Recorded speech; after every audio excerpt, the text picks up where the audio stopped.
Hello दोस्तों, कैसे आप लोग। तो आज जो हम लोग टॉपिक डिस्कस करेंगे उसका नाम है एडमिशन ऑफ अ चैप्टर जो है एडमिशन ऑफ अ पार्टनर है। इसमें जो टॉपिक डिस्कस करेंगे उसका नाम है एडजस्टमेंट ऑफ अ कैपिटल। ये जो टॉपिक है आपको रिटायरमेंट वाले चैप्टर में मिलेगा, बट अभी हम उस वाले एडजस्टमेंट ऑफ कैपिटल की बात नहीं कर रहे हैं। यहाँ पे जो मेन मोटिव है हमारा डिस्कस करने का, ये topic admission of a partner के लिए है, जिसका नाम है एडजस्टमेंट ऑफ कैपिटल। यहाँ पे दो तरीके हैं एडजस्टमेंट ऑफ कैपिटल के। पहला है on the basis of new partner और दूसरा है on the basis of old या एग्जिस्टिंग पार्टनर। यानी कि पहले वाले केस में क्या बोलता है, जब कोई नया पार्टनर एडमिट होता है फर्म के अंदर, इनकमिंग पार्टनर, उसके आने पे ओल्ड पार्टनर की कैपिटल कितनी होनी चाहिए या कितनी रहनी चाहिए वो हम कैलकुलेट करते हैं। किसके बेस पे? नए वाले पार्टनर के बेस पे पुराने पार्टनर्स की निकालते हैं।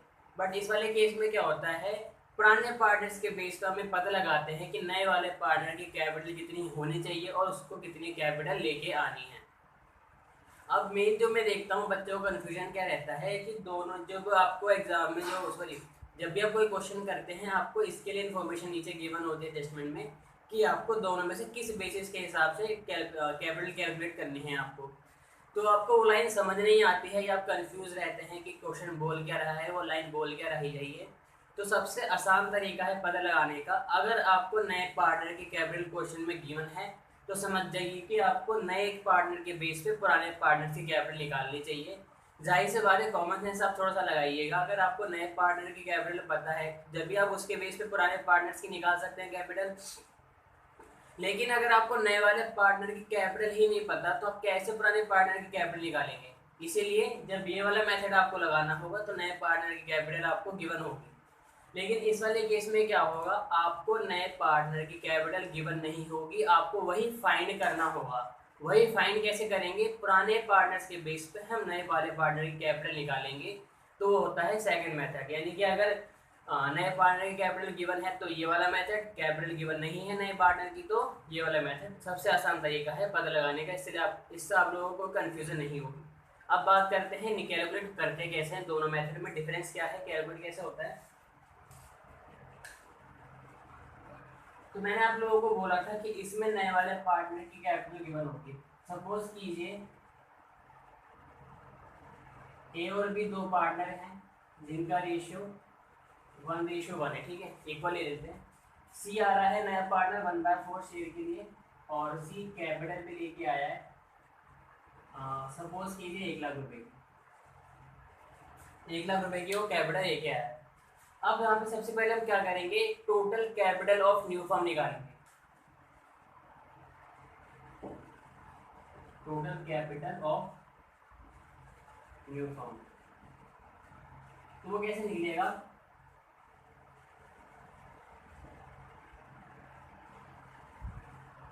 Incoming partners capital into reciprocal of his share.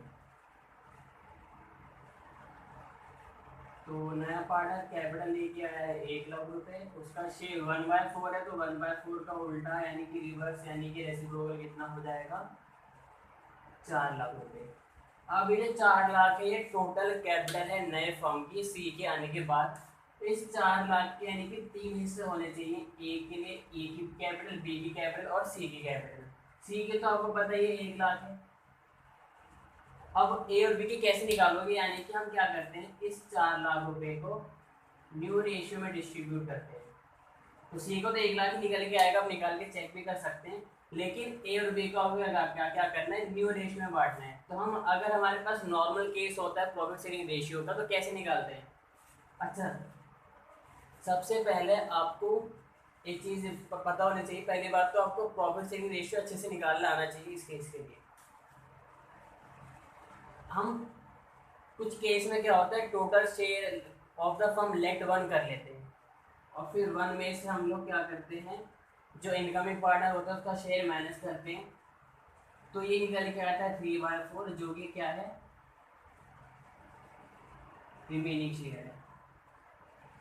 ऐसे करते हैं। तो ये वाला जो 1/4 है इसकी ज़रूरत आपको इस वाले केस में पड़ेगी जब हम नए पार्टनर के बेस से पुराने पार्टनर की निकाल रहे हैं, और इस 3/4 की ज़रूरत आपको इस वाले केस के लिए पड़ेगी जहाँ पे हम पुराने पार्टनर्स के बेस पे नए वाले की निकाल रहे हैं। क्लियर है आप लोगों को ये चीज़। नए वाले पार्टनर के लिए जब नए पार्टनर के बेस पे पुराने का निकाल रहे हैं, और जो रिमेनिंग 3/4 है ये पुराने पार्टनर के बेस पे जब हम नए का निकाल रहे हैं उसके लिए होगा। सेम यहाँ पे आपको ये चीज़ करना है। नॉर्मल केस है, ए और बी का रेशियो गिवन है, सी आर है 1/4 शेयर के लिए। आपको न्यू रेशियो की ज़रूरत है, तभी आप इस 4 लाख को न्यू रेशियो में डिस्ट्रीब्यूट करोगे। तो जब नॉर्मल केस हो तो कैसे निकालते हैं, 1 में से 1/4 माइनस करा, जो कि सी का शेयर है, कुछ भी हो सकते हैं, यहाँ पे 1/5 कर सकते हैं, कुछ भी कर लीजिए। तो ये 4/5 आएगा, क्लियर है। अभी तो 1/4 ही रख दिया, यहाँ पे भी 1/4 है, तो ये आ गया 3/4। अभी जो 3/4 है, देखो इस वन का मतलब क्या होता है, इस वन के अंदर ए बी और सी तीनों का शेयर शामिल है, जिसमें से हमने सी का घटा दिया, तो किस किस का बचा, सिर्फ ए और बी का बचा, क्लियर है। रिमेनिंग शेयर, इसलिए आप क्या कर रहे हैं, 3/4 जो रिमेनिंग इसी में हम ए और बी को दे रहे हैं, तो जो ये इनके ओल्ड एज में मल्टीप्लाई कर देंगे, 3/8 सेम बी का 3/4 में से बी को भी 3/4 में से देना है, तो 3/8 बेस बराबर रखना होता है, तो सी ए का 1/4 है, तो ऊपर नीचे 2 से मल्टीप्लाई करेंगे 2/8, तो ये हो गया 3:2, ये न्यू रेशियो हो गया। अब इस 4 लाख को आपको इसी न्यू रेशियो में बांटना है, तो ए और बी और सी तीनों की कैपिटल निकल के आ जाएगी।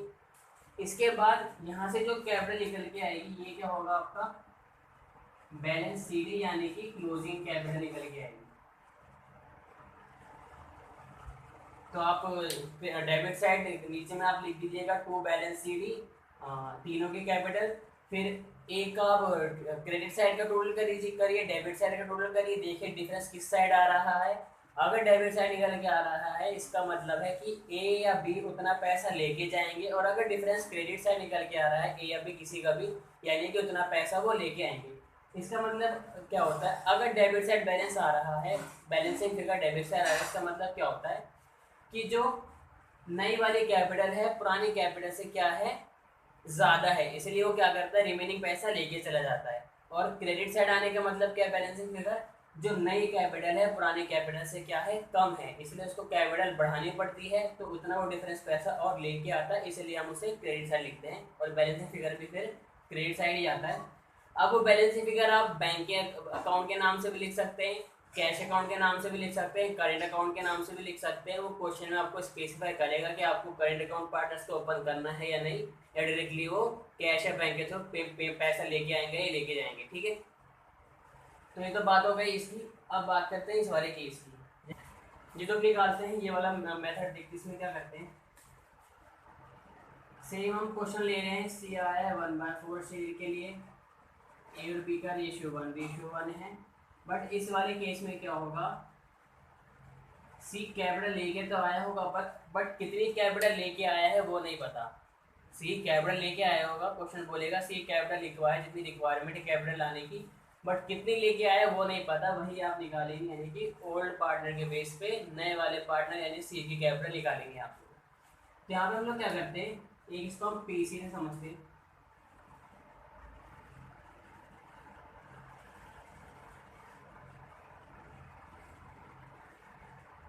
तीन पार्टनर का बना रहे हैं,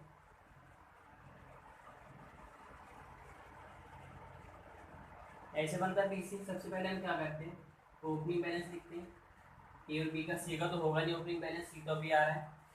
फिर सी अगर कैपिटल लेके आते हैं तो बाय बैंक अकाउंट लिखते हैं, उसके में लिख देते हैं, बट अभी हमें पता नहीं, तो इसलिए अभी हम ये चीज़ जगह छोड़ देंगे, बाय बैंक अकाउंट लिख के आपको छोड़ देना है।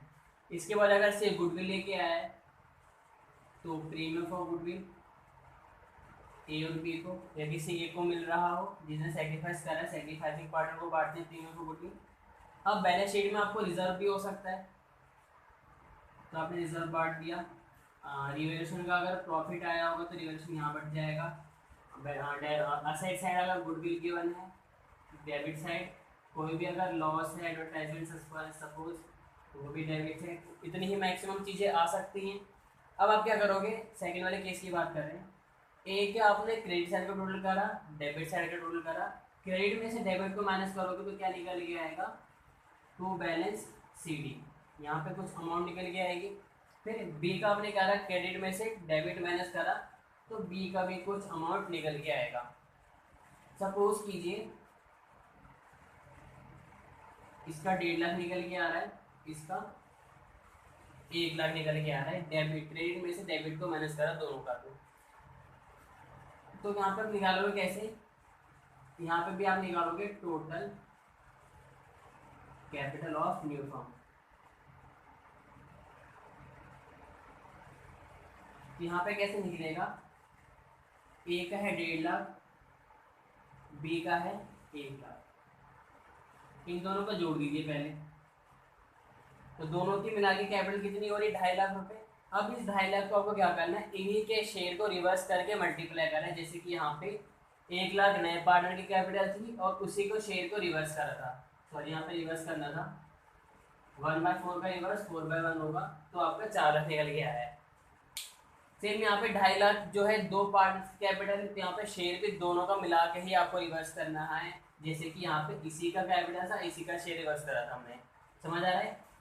तो सेम वही सिचुएशन है, हमें नहीं पता कि नॉर्मल केस है, रेशियो निकालने के लिए हमें नहीं पता सी ने ए और बी से कितना कितना शेयर लिया है। नॉर्मल केस है तो हम इसमें लेट 1 करते हैं, तो हमने 1 में से सी का माइनस करा 1/4, तो ये 3/4 रिमेनिंग बचा, जिसमें ए और बी दोनों का है, क्योंकि इसके अंदर ए बी और सी तीनों का था, तो सी का माइनस करा, ए और बी का बचा। और ये 2.5 लाख कैपिटल है, ये भी ए और बी की है और उन्हीं का शेयर भी यही है। तो आप क्या करोगे, इसी को रिवर्स कर दो, तो आपका क्या निकल के आ जाएगा, total capital of new firm आ जाएगा। फिर आप इसको न्यू रेशियो में बांट दीजिए, तो आपको न्यू रेशियो में बांटने की जरूरत नहीं है, क्योंकि आपको इनकी तो कैपिटल पता ही, आपको सिर्फ सी की निकालनी थी। तो जब आपकी यहाँ से टोटल कैपिटल निकल के आ जाएगी, तो आपको क्या करना है, उसे आप सी के शेयर से मल्टीप्लाई कर दीजिएगा, तो आपको पता लग जाएगा कि सी कितनी कैपिटल लेके आया है। क्लियर है आप लोगों को। तो ये वाला सेकंड केस ऐसे करते हैं, पहले हमने इन दोनों का क्लोजिंग बैलेंस निकाला, आफ्टर ऑल एडजस्टमेंट वाली कैपिटल लेनी है आपको, ना कि ओपनिंग। फिर उन दोनों को आप जोड़ दीजिए और उन्हीं के शेयर को रिवर्स कर दीजिए, तो आपके पास total capital of new firm आ जाएगा। फिर आप उसको सी के शेयर से मल्टीप्लाई कर दीजिए, सी का हिस्सा निकल के आ जाएगा कैपिटल में, और सी उतनी लेके आया है नहीं लेके आया, क्वेश्चन से पता लग जाएगा। ज़्यादा केस में होगा क्या, सी उतनी कैपिटल लेके आया होगा। यहाँ तक आपको समझ आ गया होगा आई होप।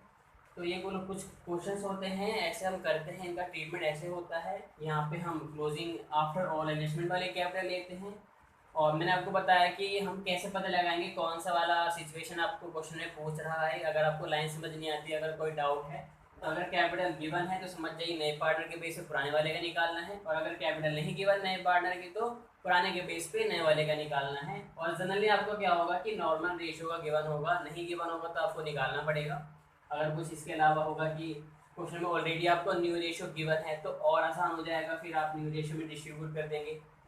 यहाँ पे अगर न्यू रेशियो गिवन होगा तो आपके लिए ज़्यादा इजी हो जाएगा क्वेश्चन करने के लिए। अगर न्यू रेशियो नहीं है तो फिर आपको ऐसे करना पड़ेगा।